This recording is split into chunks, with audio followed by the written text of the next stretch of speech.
Ladies and gentlemen, this is the Business is War podcast, and my name is Elliott Forman, and today we're going to talk about the political marriage between business and politics. Today I have Oliver Thomas, the city's current candidate for mayor, and he's a polarizing figure. He's the son of the city, and we desperately need someone that can galvanize the troops and help us to get our city back on track amidst all the things that are currently going on. So today I say thank you for joining us. Man, thank you, Elliot. What a wonderful opportunity, man.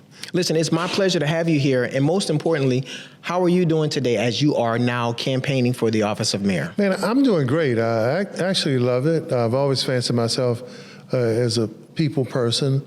And for the last several months, even before I announced, my platform was shaped by listening to people. You know, I believe that listening fuels leadership also. Yes. That, you know, folk don't always need to hear from the leader. The leader needs to sit down and help people develop their brain.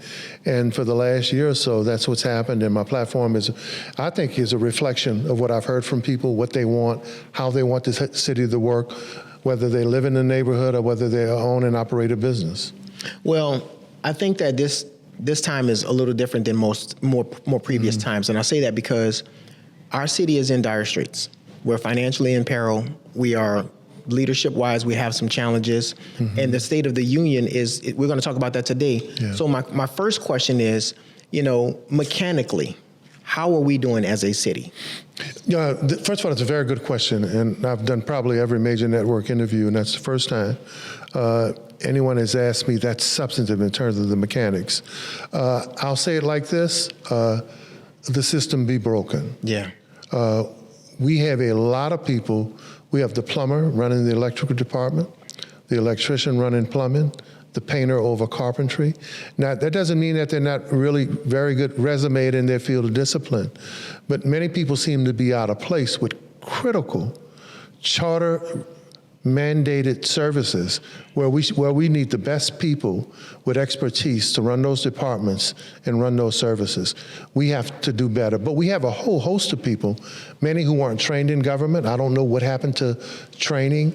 Many who never worked in government That's before. a very good question. So do we have any oversight? Do we have any compliance, which is a dirty word? And I just want to know, like, you know, in the private sector, jobs are whoever's best. They get the job, they can keep the job. But that's what a mayor should do. Look, when I first got involved in government, the first thing Jim Singleton did was send me to National League of Cities for training. I went to workshops on how to write and prepare research legislation. I understood what zoning laws, since that was a primary function, land use zoning and budgeting of the city council. What people don't know today is many times that I won awards in my early career as elected official, it was from stuff that I learned at workshops and conferences and training workshops. I don't know what happened the 14 years I was out of office, but government employees and municipal employees definitely need training, and we definitely need the right people running jobs with the right discipline and the right resume. That's a mouthful. City services. What's the state of city services? Meaning Department of Public Works, meaning sewage. I mean, I'm not ready for sewage and water board yet, but I really want to know for permitting, for 311, for all the other things that fall under that executive umbrella. And I honestly did not know that they were all attached. Well, first of all, I know you, and I know you're brilliant enough. You asked that question, you already know the answer. The state of it is, it doesn't work. It took my niece and my nephew are young entrepreneurs. They own a couple of businesses. It took them 9 months with my help. Something's wrong with that. Oliver, that's not acceptable. And you're one of the top business consultants in this state or in this region, right? You have talked about the frustration of waiting on a permit while most of the boxes are checked. And the state has signed off, and the city holding off on one box, and you're ready to open, you've made $1 million investment. Yes. I've offered a provisional permits. So if a businessman like you is someone with a reputation of getting stuff done, when you walk into City Hall when I'm mayor, if most of the application is completed, why can't you get a provisional permit? Because you've done it before and you've never violated the rules of business. I don't understand that. So what you just told me is that it's easier to buy a firearm than to open a business. Too often, yes. You just told me that it was easier to buy a firearm than to open a business. With the background check. With the background check, and to be able to provide a new tax opportunity for the city to make money, et cetera, if that's not the goal. And you just said a mouthful, right? The sooner you are able to open, whether it's a traditional permit or a provisional permit, then that's the sooner you're able to start paying taxes and remitting taxes and payment to the government. And please understand that it costs money to be in business, and there is a meter that's constantly running, and somebody has to pay something somewhere. Yes, it is. Well, in Oliver Thomas City Hall, we're going to have benchmarks and performance plans. Okay. The one thing about the, and you alluded to it in your comment, the 9 years I worked for Stewart Consulting engineering firm, design firm, and consulting firm was that I had benchmarks and performances to meet.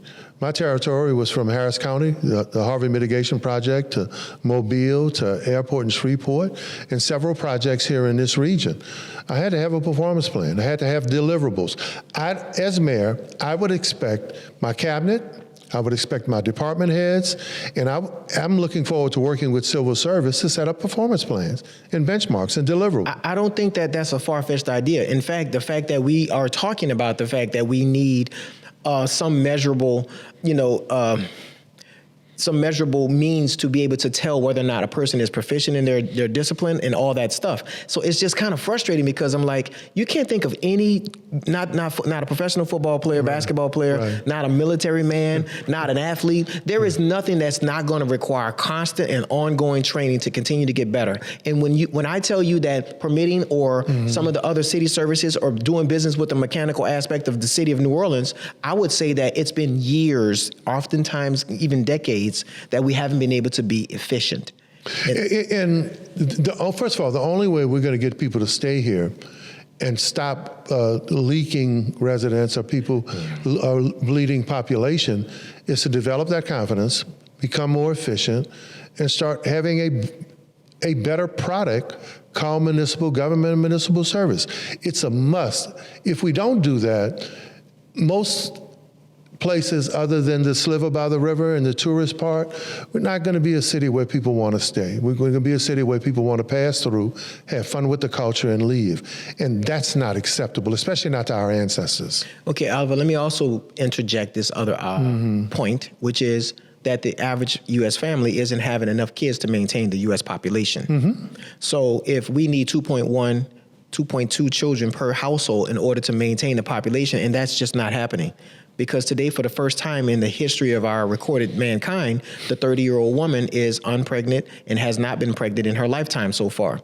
But the entire, not just the GDP for the United States, but when you look at population projections, by 2065 and 2070, if we don't start producing more people, it's going to have a negative effect on inflation and our whole market economy that we have right now. So that's something that people like, what's her name, Gina Nevu, or the young woman from Tufts, who looks at issues like that, they're taking a look at how do we begin to incentivize growth, population growth moving to 2065 and 2070, and families again. Families are all of a sudden now, we're looking at not just promoting individualism, but that family unit, which decimated the African-American community. 100%. Think about it. The 70s, it was cool to be a husband and a wife with 2 kids and a little dog. You're very proficient and well-read. 1968-69 was the last time almost 70% of our households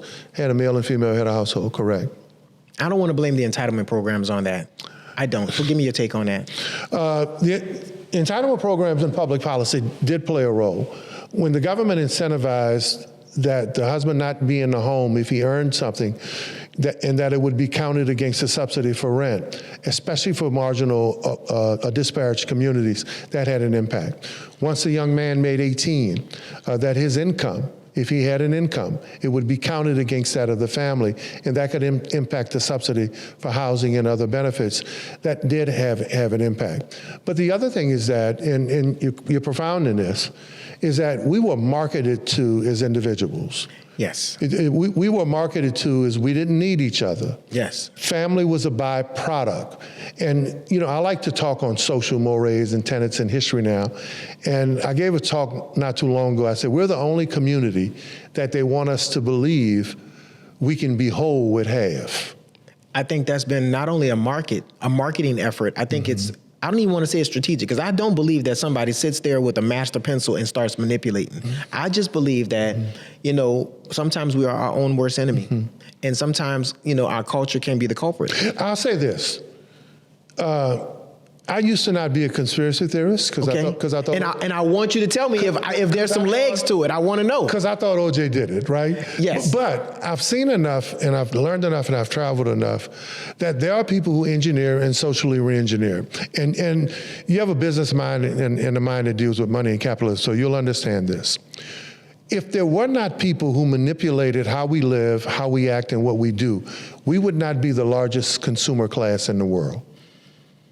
So we have been programmed to all beef patty, special sauce, lettuce, cheese, pickles, onions on a sesame seed bun. Yes. And how we dress, how we act, how we live, what we promote, how and where we spend our dollar. Now, post-depression, right, there was a great marketing job on the African-American family into the 60s, 65, Civil Rights, 68 Housing Act. There was a great marketing job in terms of dispersing the family, using public policy to disincentivize family, and then the brilliance of Wall Street and advertising. And then the split, in many cases, between black men and black women in terms of what was our value to each other and whether we needed each other, especially in a familiar or family atmosphere. Well, you can't deny that the river has never been wider. You're absolutely. Dr. Klein writes about that in her book Disaster Capitalism, on how many geniuses have figured out how to do well on our misery, war, famine, natural disasters, and our dysfunction. And Claude Gathers and Kimbrough, people you model yourself after, will tell you that 150 years later, we're poor per capita. Yes. So it's worked. It has worked. And so now that we've clearly been able to identify the issue, the target, and the return on that investment, can somebody turn the ship around? I mean, absolutely. How do you eat an elephant? One bite at a time. One bite at a time. You get the right people. It's what you do. When 2014, when you started Bonita Payments, your success, and I'll never forget, one of the things you say and you talked about was, now, are you ready to get in the ring? So that was the first step. Now, once you're in the ring, are you ready to fight and take the steps needed for your business to be successful? That's correct. Yeah, we're ready to get in the ring, and there are steps that can be taken to right the ship. One of the first things we have to do is restore public trust. They have to see an effort that, permits aren't 8 and 9 months anymore. Maybe we've gotten them down to 1 or 2. And trying to the streets project that was supposed to be a year isn't 2 years and 3 years now. We've got to get down to on time and on budget. Benchmarks, right? Performance plans now. People at City Hall aren't answering the phone what you want. Oh my God. How can I help you? When you walk in an office, there's someone there to greet you. The mayor's office and the city council isn't spending more time fighting each other than in a room figuring out how to deliver city services, keep the city safe, and expand our entrepreneur base. Listen, amen to that times two. Speaking of which, are we going to get more trash pickups? In my administration, absolutely. We're paying 2.5 and 3 times more. The citizens are still paying for twice a week, and we're only getting 1. I don't understand how, with a bigger budget, with the trash companies making so much more, that we can't go back to twice a week. That's one of the things that I'm proposing, period. Even if it's seasonal, okay? So, even if it's seasonal, but the reality is, listen, that's the inflation. That's the impact of inflation on something like this. But in analyzing the budget, I'm curious as to, and I gave the breakdown the other night. No one else did, but I did. Before Katrina, the city had 503,000 people and a $500 million budget. Now the city has 350,000 people in a $1.8 billion budget. I don't see that much inflation. Right? I don't see that much inflation either. And you're a person who has to track inflation and market shares and all that stuff to help people make money. I don't see that much. I see the operation. What's the flow chart, right? Yes. What are the deliverables? How are we delivering charter mandated services? What's best practices around the country? What are they doing in Nashville, Richmond, San Diego? How are they able to pull it off in smaller budgets, right, with better delivery of services? I know how. It's called efficiency, because efficiency sometimes can cost more, but more than likely it can cost less, meaning that if it takes you half the time, it should take you probably 3/4 of the money. Okay? So you're moving in the right direction. And so if we're not moving in the right direction, then things can become bloated. You can't have problems. But the good thing about efficiency is it creates more market opportunity. Yeah, for sure. It creates more money to make up for those increases. So if we were efficient, let's say it did cost a little more, but if we were efficient, then more people want to invest. More people want to live here. You increase your tax base. So it's a win. So do you think that AI has any way that it's going to impact city government? AI is going to impact the world. The question is, how do we position ourselves as a municipal government in terms of city services? I said a joke at one forum that, hey, if there was an employee that didn't want to practice customer service, that didn't want to be professional with people, then, hey, that's a spot for AI. Yeah. You know, at least I could program to say, yes, ma'am, no, ma'am, and how can I help you? You know what? AI is actually the website working better. AI is actually a VRU that gets you to call one telephone number and then it's properly dispersed throughout the entire network of the city. Well, look, I believe in people power. We have to find a place to train them. But anyone who thinks you can get away from the digital world in science, then they're blinder than Stevie Wonder. So will it have a place? Absolutely. But will we train our population? Will our school system be up to par? Will our university system, with our thought leaders like yourself, right? Will they be involved? So when Oliver Thomas says he wants to build a new bench so people can have a place at the bench, I'm going to need people like you and others who are proficient in technology, proficient in capitalism, to say this is what municipal government ought to be doing. Yeah, I agree.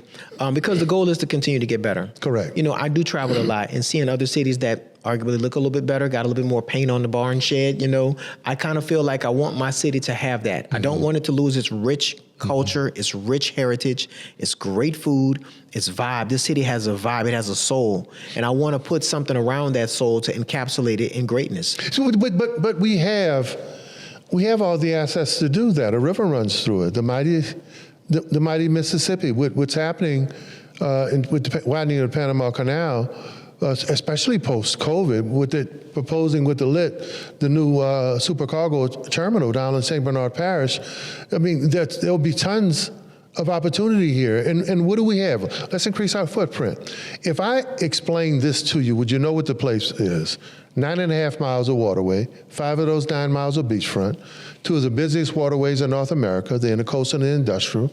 They feed the 33-state tributary system, railway and interstate access from Jacksonville to Santa Monica, 7,000 acres of developable business park, the largest wildlife refuge in North America, 340 bird species.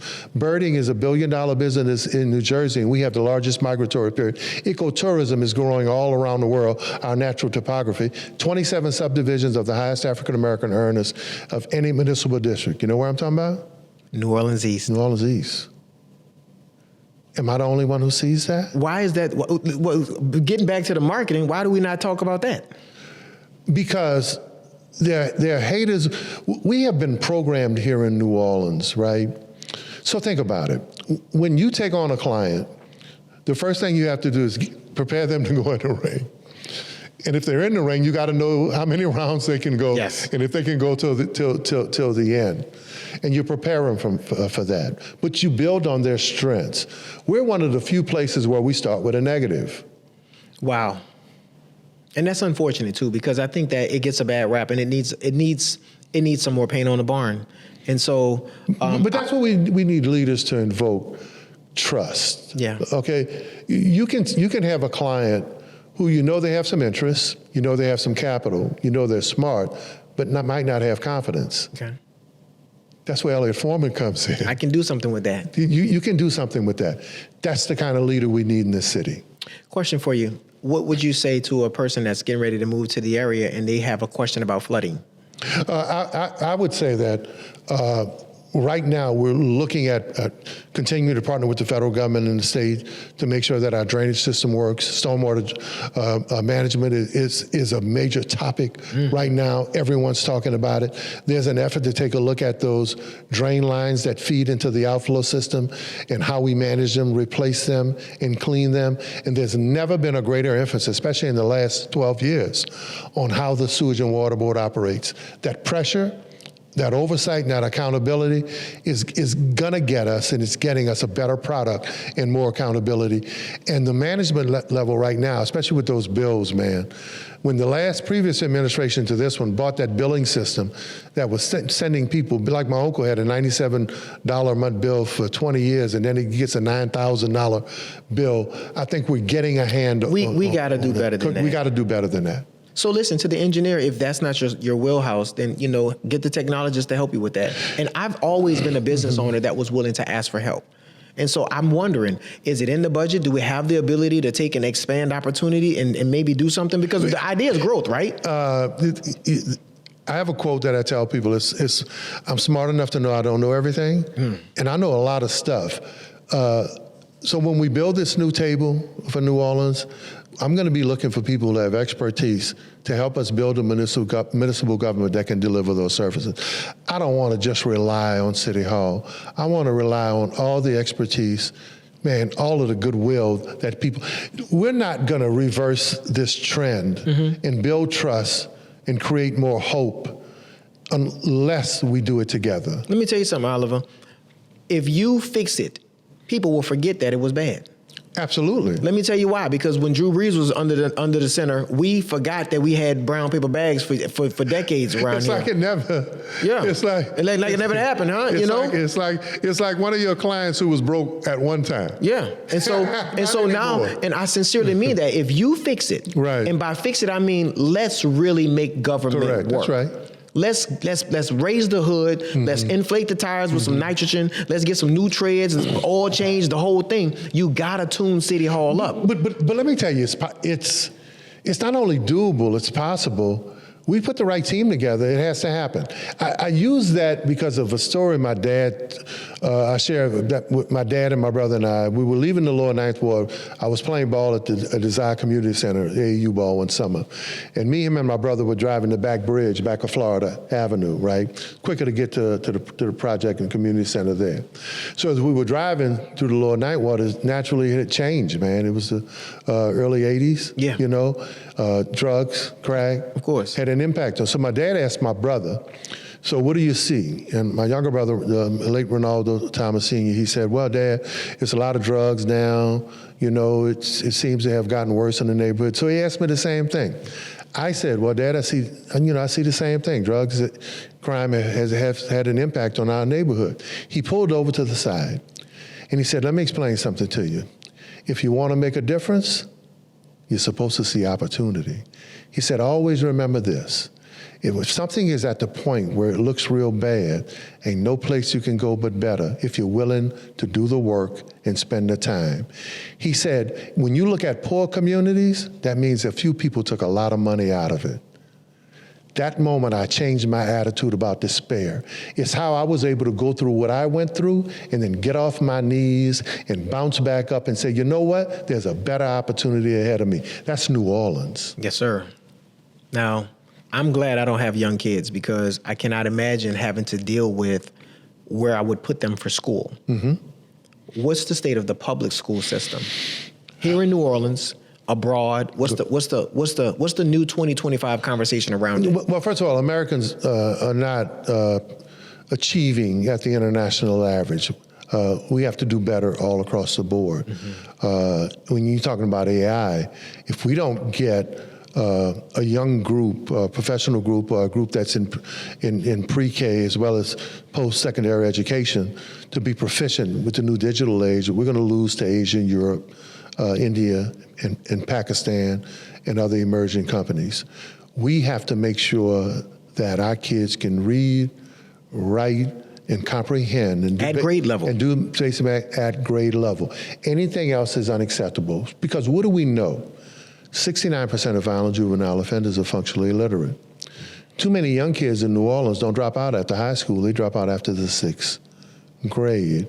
Though we highlight and celebrate black women, many of our black women in New Orleans and Louisiana only make 49 cents on the dollar, and they lead in most categories in our households.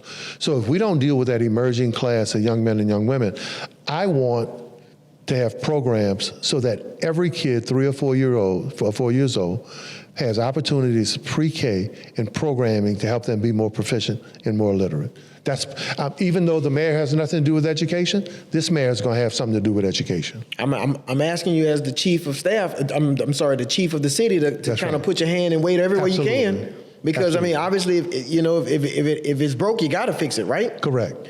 So having beat on mechanics for a little while, the mechanics, the operational integrity of the city, let's talk about the finances. Let's talk about the money. Question for you.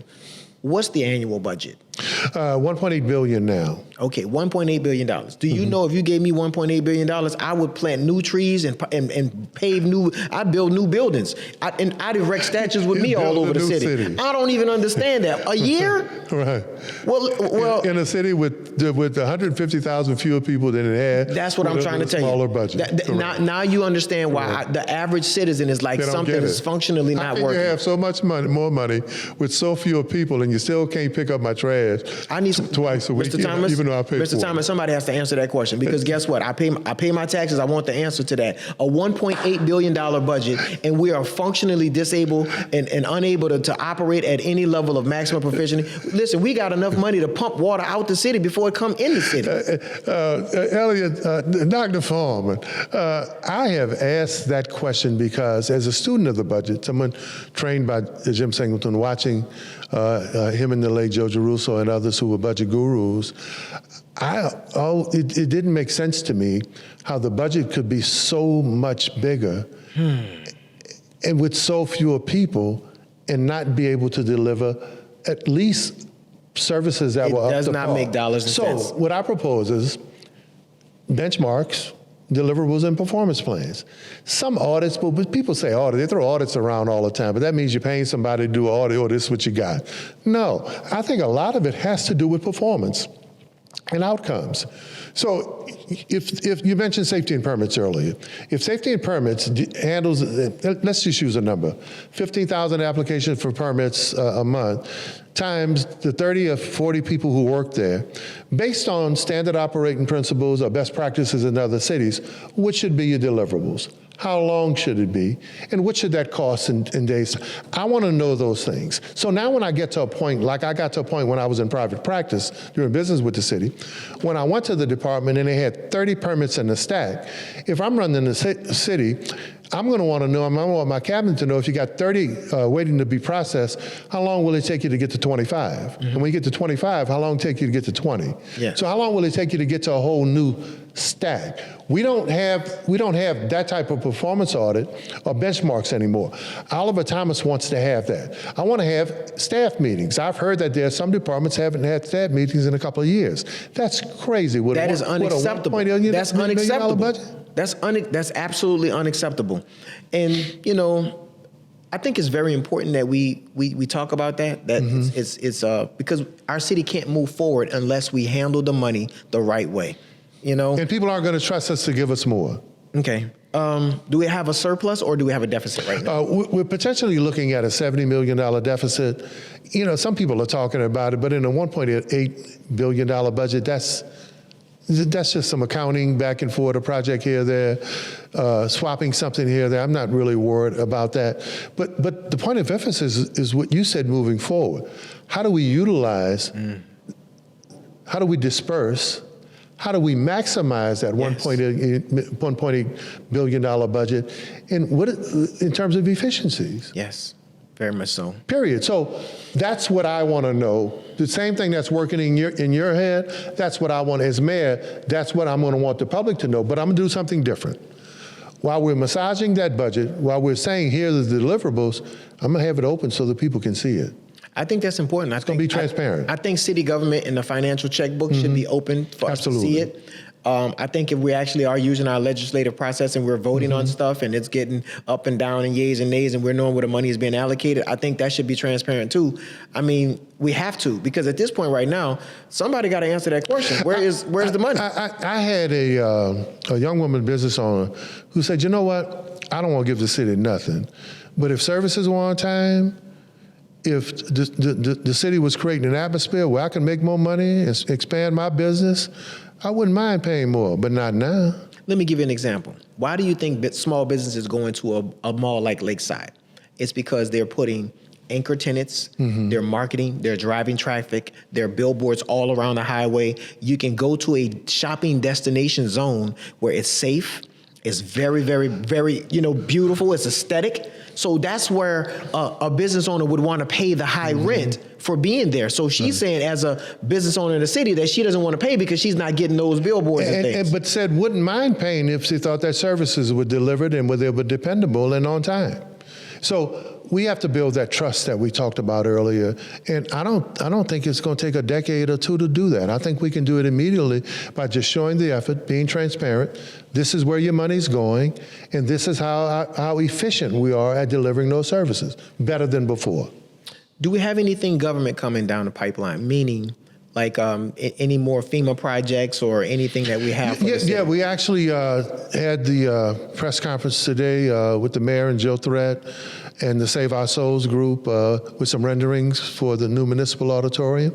That's nice. Yeah, that is really going to be great in terms of multi-use cultural opportunities. Shout out to Save Our Souls, Jackie Harris, man, Sabrina, and that group, man.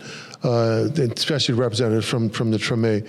They were absolutely marvelous at Glad to hear it. At going back and forth with the mayor and getting her to understand that was a sacred site. We don't need City Hall there. We need something to celebrate and represent the culture and tradition in the world. So what's going to be the use for it?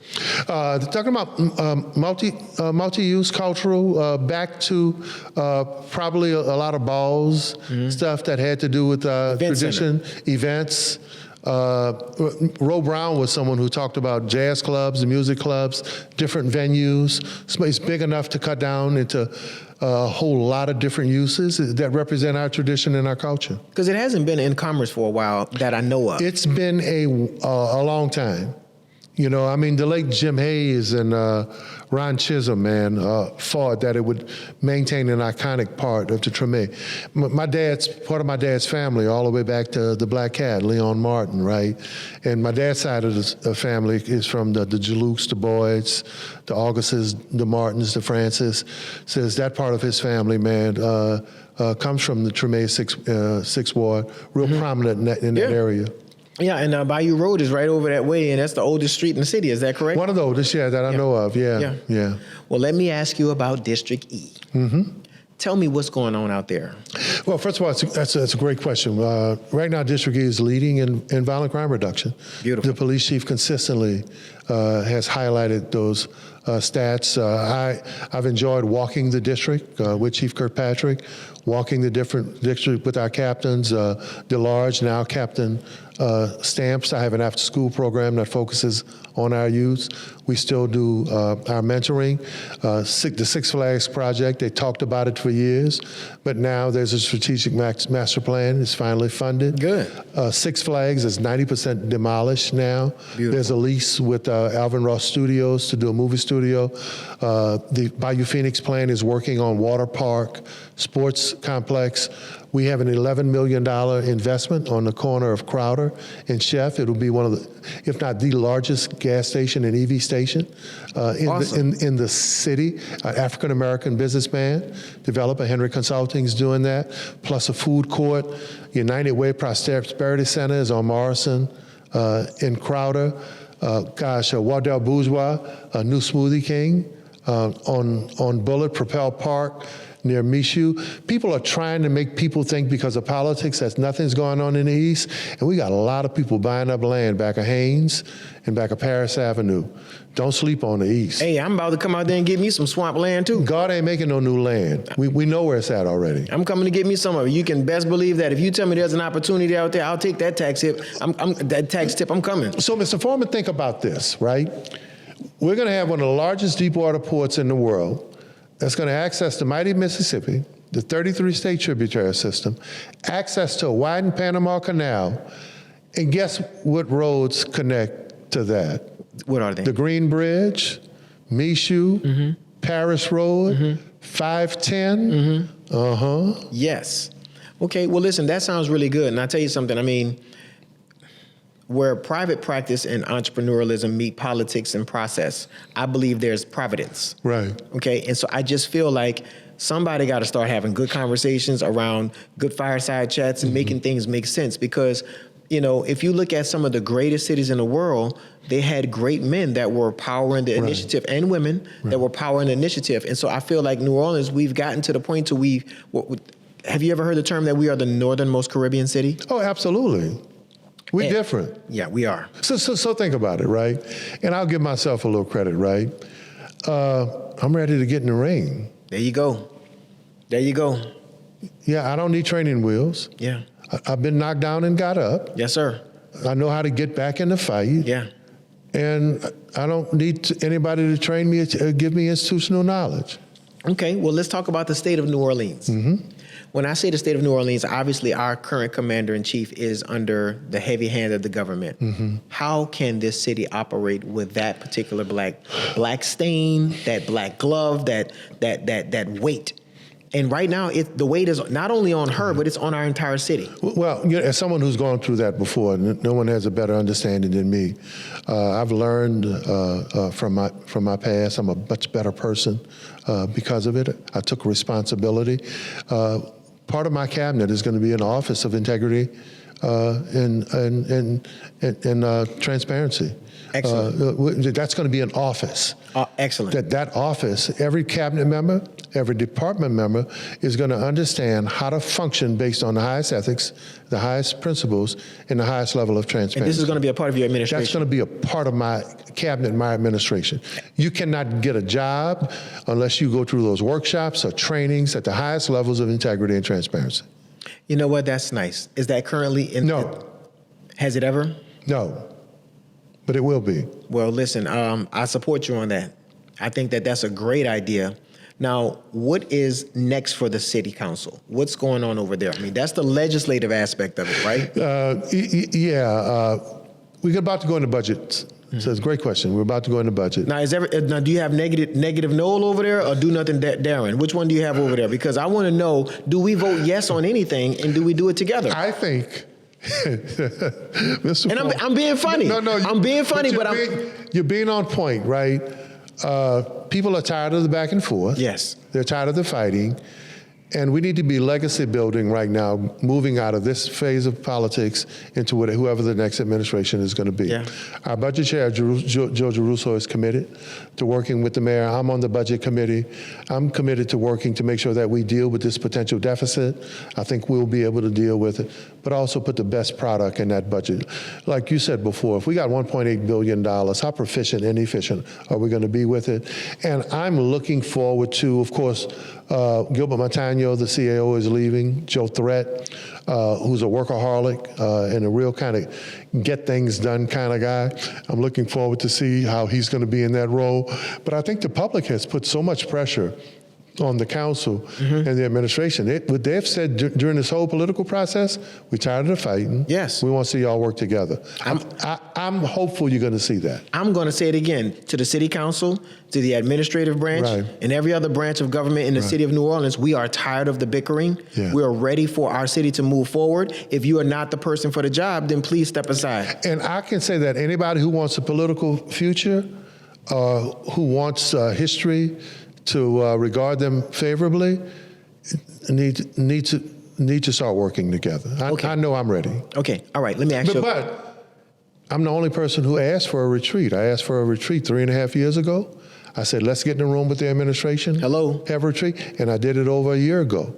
There's nothing that could happen bad if people are in the same room trying for one common goal. So I'm going to continue being that kind of leader as mayor. I'm also the first person in the history of the city to have joint meetings with Jefferson Parish Council and Orleans Parish Council. Why not? They're first cousins. It hasn't been done since I did it. They're first cousins. Let's bring those working relationships back. Why not? You know what? Right. Not only can we share, we can share things. There are things we can share. And Jefferson Parish is by and large larger than Orleans, now. Right? It is now. Yeah. And, hey, okay, all right, question. That's interesting. Mm-hmm. What does day one look like for you? Hitting the track, ready, prepared to get in the ring, to box on behalf of the people. Yes. To make sure that I have the best cabinet who's versed in the charter, understand what charter related services are, how to deliver them, that we have a team of people who are ready to get the permits out, the streets paved on time and on budget, that the drains are cleaned or replaced, and that you can flush your toilet, and you can count on the fact that you don't have to wait around on government all day to get stuff done that they should have did yesterday. Day one. Day one. They call us the Big Easy. We are the Crescent City, obviously, for geographic reasons, but the Big Easy, it really does imply that, sometimes it is hard to get things done here because we're always celebrating. Now, but that shouldn't be in terms of how we do our business. I've been around this world too, and let me tell you, people from New Orleans can compete with anybody in the world. I watch New Orleanians go to New York and stand out. They may stay there. I'm glad to hear that. But they stand out. I watch them go to Japan, South Africa. I'm glad to hear that. And they stand out. The problem is that we've used that excuse for far too long. I don't even want to hear that we don't have enough people anymore, because let's get the better performance out the people we have while we're trying to get more people. I'm tired of those excuses. In sales, that's called loving the one that you're with. Okay, you got it right? That's absolutely correct. And I think biblically it's the bird in the hand versus two in the bush, right? Elliott, you would have loved my dad when he was alive. My dad used to say, the real big O, the real Oliver Thomas, he used to say, if you leave your house in the morning and tell your family you're going to work, don't lie to them. Go work. Yeah. That's kind of old school. That's old school. But you know what? I don't think that we have a lot of old school left. But I think that, the heritage has to come back. It does. I'm pulling for this city. I really want this city to do what it can do, and I want to see it reach its full potential. Well, you've invested a lot. You could actually do business anywhere you want. I could. But you stay here. I could. And we want you to stay and we want you to grow. Oliver Thomas wants your headquarters here forever. Well, we're going to do some expansion here, and we're going to do some consistent growth. And I'll tell you something. I struggle with human resources and finding the right personnel. Do you feel like how many employees does the city have? Oh, several thousand. Yeah, several thousand. Yeah, 4,000. In the department of your administration, how many people would they have aside from a chief of staff and some other? When you talk about cabinet people and people in critical positions, 100, a couple of hundred. Yeah. So that's a real army. If you're talking about now operational, who's running 30, 40 people that are critical. That's a real army. Absolutely correct. And what I want to do is sit down with people like you and others, and so you're an expert in developing businesses and helping people start up and get ready to do business. Then I would love to have you sit in on transition. So what type of director and safety and permits should we have? What type of economic development director should we have? I want to have an Office of Economic Development strictly just in New Orleans East. If that's the largest footprint where the city can grow, why do we not have an office there? I want to sit down with folk like you and says, looking at the topography and the assets and what's available, this kind of personality, this type of resume would fit. I don't want to just politically pick people and put them in positions. I want help doing it to make sure I have the best people. City planning and economic development. Let me tell you why that's important to me, because I once went to a city called Dallas. And I was in the high-rise buildings, and I was looking around, and I'm thinking, they have so much industry here. Well, a little-known history fact is that they gave away a lot of the real estate to the Fortune 500 companies so that they would come and bring the jobs, correct, tax incentives and things like that. We don't mind incentivizing if it means that the people get a better product. Well, you've been reading my thoughts, and when you talk about Dallas and its impact, the United Black Contractors, a housing Dallas, they do well. Yes. All right. Our homeboy, Dr. Eric Anthony Johnson, was over economic development and growth and drew up that plan for Dallas. Now he consults all over the world. Let's get you to stay home. Yes. Let's get him back home. Yes. And we love homegrown conversations and where we're in our own backyard doing God's will. I love to do that. Now, have you been able to make your conversation to the clergy? Have you been making a round? Yeah. Oh man, 3 and 4 churches. But I do that anyway. You know, I like. I'll never forget what my mom told my brother once when he didn't want to go to church. She said, "You're going to church, you might bump into Jesus. So, you know, that something might move you, right? So you ain't know if you want to go." Yeah. So I like being in church because I would love to be the mayor that helps our churches grow, not just from a religious, because in many cases it's the only thing that we own in many of our communities. And the aspect, that's where we congregate. I would love to have a relationship with the pastors where it's more than just coming around when I need a vote, but how do we make sure that our city is stable, that our people are stable, that our people are holding government accountable? I want to have a strong relationship with our churches. Talk to me about the state level. When I say that, I mean, do you feel like we are currently getting what we need from our governor as far as the city goes? No, because there isn't a good relationship. Oliver Thomas believes in relationships. I don't care if you like me or not like me. If you can help my community, my people, my family, you know, our companies, I'm gonna get in the room with you. And first thing I want to know is, what can I do to help you? Yes. Because we are the, let's see, are we the favorite child of Louisiana? Well, we should be, because we produce the most revenue. We fund stuff in the other 4 corners of the state. So in many cases, they need our revenue. But in terms of relationship, we need a partner with the governor, not a predator. But I think if you sit down in earnest with people and kind of work through that political stuff, you can develop a relationship. That's what I did when I used to have the joint Jefferson Parish meetings. I worked to get a level of respect because they knew I wanted to work with them. Now, do we have ideological differences? Absolutely. But some of my best friends that I've gotten stuff done with are politicians from other parishes. I want to have the same type of relationship with our governor. Now help me understand, because as I kind of frame my thoughts, why do we have such political discourse? Why do we have red versus blue, and in so many places that just stops progress altogether? Who does that benefit? Because the American citizen struggles with that. Well, that doesn't benefit anyone. That's a function now of politics, because it's purely about who gets elected or who's in charge. But I think, just like if we can do the work to change the direction of the city, if you're willing to do the work to change the direction of the relationships, it's going to take time. But I think if you get to know people, I'll give you an example that maybe the audience will appreciate. I'll never forget, and I won't use his name because he's one of the few black millionaires in this city. When he started his business, everybody told him who not to do business with.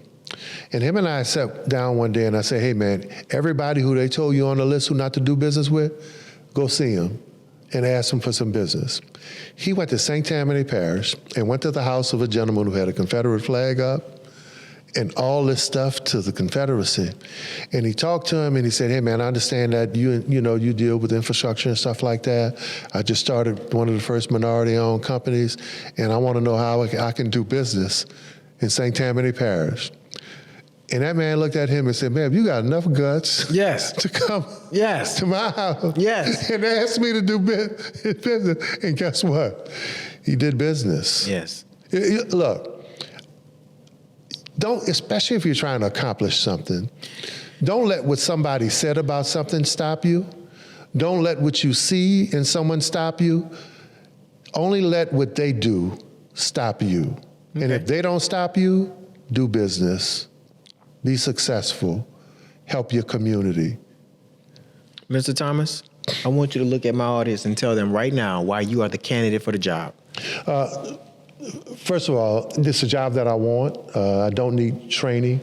I understand what part of City Hall is connected to which part, and our city is much too important for us to lose.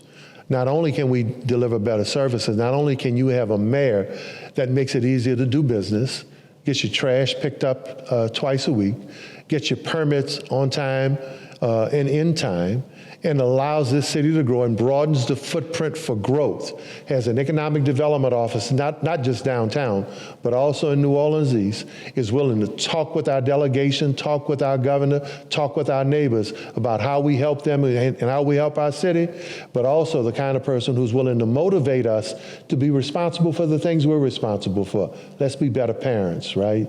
Let's be more involved in our schools. Let's be more civically responsible. And let's get out and vote. Oliver Thomas, I want to be your mayor. I need your help. We can do this. Join this movement. Ladies and gentlemen, you have it. This is Business is War Podcast, and my name is Elliott Forman. And today, Mr. Oliver Thomas stopped by to tell us exactly why he is the candidate for the people and the candidate for the greater city of New Orleans. Let's all give him as much support as we possibly can. And thank you, and good luck to you, sir. Thank you. Thank you.